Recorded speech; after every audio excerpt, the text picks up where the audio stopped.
दोस्तों आज का हमारा टॉपिक रहेगा टेली प्राइम में हम कंपनी कैसे बनाएंगे। How to create a new company in Tally Prime. तो चलिए शुरू करते हैं। तो जैसा कि आप देख रहे हैं कि मेरे सामने एक स्क्रीन है, ये हमारा टेली का सॉफ्टवेयर है। इसमें क्या है, सबसे पहले ऑप्शन दे रहा है क्रिएट कंपनी। ठीक है, तो हमें क्या करना है, यहाँ पे एंटर प्रेस करना है।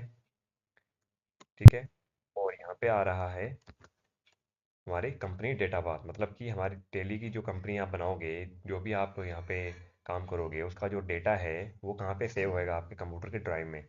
बाय डिफ़ॉल्ट ये शी ड्राइव में सेव होता है। आप चाहो तो सेलेक्ट फ्रॉम ड्राइव में आके आप अपने हिसाब से डी ई एफ जो भी आपको ड्राइव देना है वो आप सेलेक्ट कर सकते हैं। बाय डिफ़ॉल्ट मैं इसको क्या रहने दूंगा। ठीक है, तो क्या करना है, चलते हैं क्रिएट कंपनी में। ठीक है, फिर आप क्या करेंगे, कंपनी नेम में यहाँ पे जो भी आपको कंपनी का नाम देना है वो आप कंपनी का नाम देंगे, जिसे मैंने दे दिया स्टेप अप गुरु। ठीक है, और यहाँ पे मेलिंग नेम सेम रहेगा। आप चाहो तो उसको शॉर्ट में भी दे सकते हो, जैसे एस यू जी। ठीक है, स्टेप अप गुरु। एड्रेस एड्रेस जो भी आपको देना है वो आप डाल सकते हो।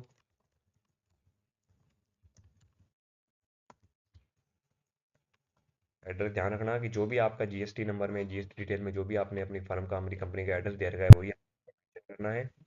ठीक है, फिर नेक्स्ट नेक्स्ट यहाँ पे आ जाएगा स्टेट। स्टेट जो भी है अपना, वो यहाँ से अपने को स्टेट चूज़ करना है। हमारा स्टेट राजस्थान है। ठीक है, तो हम यहाँ क्या करेंगे, राजस्थान सेलेक्ट करेंगे। कंट्री अपनी इंडिया रहेगी। पिन कोड जो जिस एरिया से आप बिलोंग करते हो, जो भी आप एरिया का पिन कोड है वो आपको यहाँ पे पिन कोड देना है।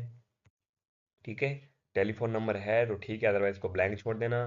मोबाइल नंबर जो भी आप देना चाहते हो वो आप यहाँ पे मोबाइल नंबर डाल देना। ठीक है, तो मैंने यहाँ पे मोबाइल नंबर डाल दिया है।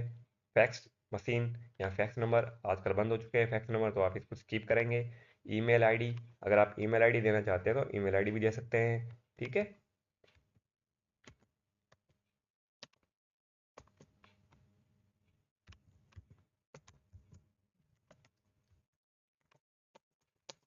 ठीक है। वेबसाइट, अगर आपकी कंपनी की कोई वेबसाइट बनी हुई है तो आप यहाँ पे मैं वो भी मेंशन कर सकते हैं। फिर मोस्ट इंपॉर्टेंट चीज़ आ जाती है फाइनेंशियल ईयर बिगिनिंग फ्रॉम और बुक बिगिनिंग फ्रॉम। इन दोनों का अर्थ क्या होता है, देखो बिजनेस का जो फाइनेंशियल ईयर होता है वो स्टार्ट होता है 1 अप्रैल से 31 मार्च के बीच में। मतलब 1 अप्रैल को बिजनेस का नया साल प्रारंभ हो जाता है और 31 मार्च को बिजनेस की क्लोजिंग हो जाती है। तो यहाँ पे हमेशा जो डेट रहेगी वो 1 अप्रैल ही रहेगी, बस आप ईयर चेंज कर सकते हो। जैसे आप अगर 23-24 के लिए आप फाइनेंशियल ईयर में काम कर रहे हो तो यहाँ पे 1 अप्रैल 23 रहेगी। अब जैसे आप मान लो अगले महीने 31 मार्च के बाद 1 अप्रैल से क्या है ना, नया फाइनेंशियल स्टार्ट होने वाला है, तो यहाँ पे आपको डालना है 1/4/24। तो यहाँ पे मैं क्या करता हूँ, 1/4/24 कर देता हूँ। नेक्स्ट ऑप्शन में आपको क्या करना है, बुक बिगिनिंग फ्रॉम में जिस दिन आपने अपना बिजनेस स्टार्ट किया है। मान लो कि आपने कब स्टार्ट किया है, दिसंबर में या अक्टूबर में, है ना, किसी भी महीने में आपने बिजनेस स्टार्ट किया है तो वो डेट आपको डालनी है। जैसे भी मैंने मेरा बिजनेस शुरू किया है 22 सितंबर।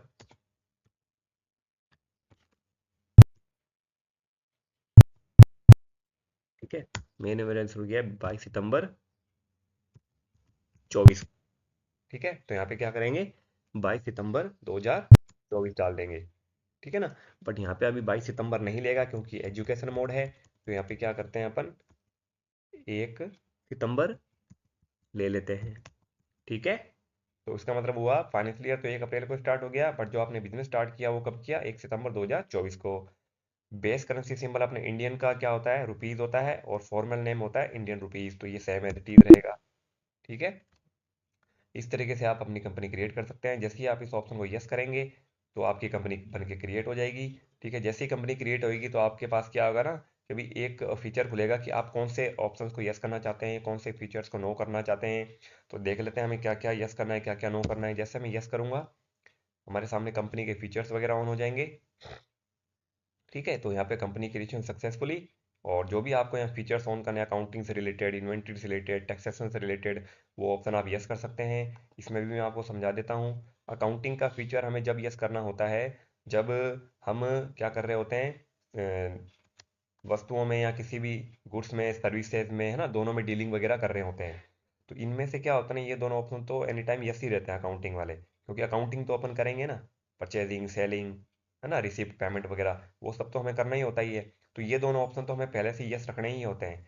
इन्वेंट्री ऑप्शन को आप तब यस करेंगे जब आप वस्तुओं में डील कर रहे होंगे, यानी गुड्स का आप अगर आप डीलिंग कर रहे हैं तो आप इसको यस करेंगे। अदरवाइज अगर आप सर्विस सर्विस कर रहे हैं तो आप इसको नो कर देंगे और ऊपर वाले दोनों ऑप्शन यस रखेंगे। ठीक है, तो इन्वेंट्री को तभी यस करना है जब आप गुड्स में भी डील कर रहे हो और सर्विस दोनों में कर रहे हो। ठीक है ना, तो इन्वेंट्री अगर आप इसको नो कर दोगे तो आपका क्या होगा ना, जो भी आप आइटम बेचना चाहते हो खरीदना चाहते हो उसके ऑप्शन यानी कि इन्वेंट्री से रिलेटेड आपको ऑप्शंस नहीं दिखेंगे। ठीक है, तो ये चारों ऑप्शन क्या होते हैं ना, ज़्यादातर यस ही रखा जाता है, क्योंकि हर एक कंपनी हर एक फर्म क्या होती है ना, वस्तुओं में डील करती है। अगर कोई कंपनी ऐसी होती है जो सिर्फ सर्विस प्रोवाइड करवा रही है तो वो इसको नो रखेगी। ठीक है ना, तो ये चार ऑप्शन आपको यस रखने हैं। बाकी अगर आप जीएसटी में रजिस्टर्ड हैं, है ना, तो इसको आप यस करेंगे, अदरवाइज आप इसको नो करेंगे। अगर आप टीडीएस वगैरह टीसीएस वगैरह भी काटते हैं या डिडक्ट करते हैं तो भी आपको ये ऑप्शन यस करने होते हैं। तो मैं आपको बता देता हूँ कि जीएसटी में अगर हमारी फर्म है तो हम उसको अनेबल करेंगे जीएसटी को। तो ये ऑलरेडी यस है, इसको एंटर मारेंगे, तो एंटर मारेंगे तो जीएसटी से रिलेटेड हमसे डिटेल पूछेगा कि भी आपका जो स्टेट है वो कौन सा है। तो बाय डिफ़ॉल्ट हमारा जो स्टेट है वो राजस्थान ही है, तो हमने राजस्थान ले लिया। फिर आ जाता है रजिस्ट्रेशन टाइप क्या है हमारा। अगर आप रेगुलर फर्म हो तो यहाँ से रेगुलर लेना है, और अगर आप कंपोजिशन हो तो कंपोजिशन फिल करना है। अगर आप रेगुलर एस ई जेड यानी स्पेशल इकोनॉमिक जोन से बिलोंग करते हैं तो आपको यहाँ पे रेगुलर एस ई जेड लेना है। तो यहाँ हम रेगुलर ले लेते हैं। एक्सेसीज ऑफ अदर टेरिटरी का मतलब हुआ अगर आप केंद्र शासित प्रदेश यूटीआई यूटीजीआई स्टेट डिपेंड करते हैं, जैसे कि भी आप दिल्ली चंडीगढ़, है ना, जो भी केंद्र शासित प्रदेश है हमारे, अगर आप उनसे बिलोंग करते हैं तो आप इसको यस करेंगे। यहाँ पे आपको 15 डिजिट का अपना जीएसटी आईएन नंबर यानी कि फर्म का, जब आपको रजिस्ट्रेशन कराना होता है जीएसटी में तो 15 नंबर का आपको जीएसटी नंबर मिलता है। तो यहाँ पे आपको क्या करना है, अपने फर्म का जीएसटी नंबर डालना है। ठीक है, और ध्यान रखना वो क्या होना चाहिए, एकदम वैलिड होना चाहिए, एकदम सही होना चाहिए। ठीक है ना, और यहाँ पे अभी अपने पास कोई वैलिड एड्रेस नहीं है तो यहाँ पे मैंने एक बार कुछ भी डाल दिया। तो the company GST provide is invalid and incomplete, कोई बात नहीं, एक बार अपन इसको यस कर देते हैं प्रैक्टिस के लिए, एग्जांपल के लिए। फिर आ जाता है पीरियोडिसिटी ऑफ जीएसटी R1, मतलब ये आप जीएसटी वगैरह कैसे भरोगे जब आप सेल करते हो। तो सेलिंग के दौरान हमें जीएसटी R1 भरना होता है, तो हम मंथली भरेंगे अपनी रिटर्न या क्वार्टरली भर लेंगे। मंथली रिटर्न तो उनको भरनी होती है जिसका टर्नओवर बहुत ज़्यादा होता है। ठीक है ना, छोटी फर्में होती है वो तो क्वार्टरली भर लेंगी, यानी 3-3 महीने में अपनी रिटर्न लगा सकती हैं। बट अगर कोई फर्म है जिसका टर्नओवर बहुत ज़्यादा है तो उसको क्या करना होता है, मंथली ही रिटर्न लगानी होती है। ठीक है, फिर आ जाता है ई इन्वॉइसिंग एप्लीकेबल, भाई आप ऑनलाइन इन्वॉइस वगैरह काटना चाहते हैं तो यस करेंगे, अदरवाइज नो करेंगे। मैं इसको नो रहने दे रहा हूँ फिलहाल। फिर आ जाता है ई वे बिल। ई वे बिल से रिलेटेड, आप ई वे बिल होता क्या है इसको समझ लो।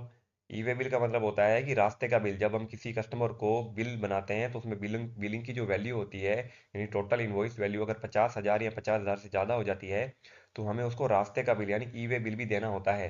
ठीक है ना, एक तो इन्वॉइस वैल्यू अलग होती है, इन्वॉइस बिल अलग होता है, और एक ई वे बिल अलग होता है। और ये तभी जनरेट होता है जब माल की कीमत 50,000 या 50,000 से ज़्यादा की है। अगर किसी का वस्तु की कीमत 50,000 से कम है या 49,999 भी है तो भी उसको ई वे बिल जनरेट करने की आवश्यकता नहीं होती है। ठीक है ना, तो अब होता क्या ई वे बिल जनरेट करने से, अगर मान लो आप रास्ते का बिल नहीं लेके जाते हैं या कल को आपको रास्ते में सेल्स टैक्स वगैरह वाले पकड़ लेते हैं अधिकारी, तो होता क्या है कि वो आपसे ई वे बिल मांगेंगे कि प्रूफ क्या है आपके पास जो ये आप माल आप लेके जा रहे हैं।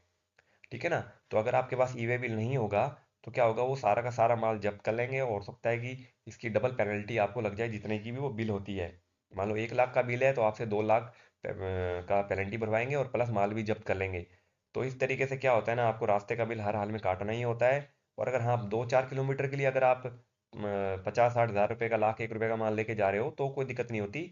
बट इसमें भी क्या है ना, डिस्टेंस होता है, अगर आप 15-20 किलोमीटर या उससे ज़्यादा का माल, उससे ज़्यादा की डिस्टेंस के लिए अगर आप माल लेके जा रहे हो तो आपको ई वे बिल काटना ही पड़ता है। ठीक है ना, तो ये ऑप्शन एक बार फिलहाल हम क्या करेंगे, नो रहने देंगे, बाकी वैसे यस ही होता है तो यस ही रहने देते हैं, कोई दिक्कत नहीं। ठीक है, जैसे ही अपन यहाँ पे यस करेंगे क्या हो जाएगा, हमारी कंपनी क्रिएट होके आ जाएगी।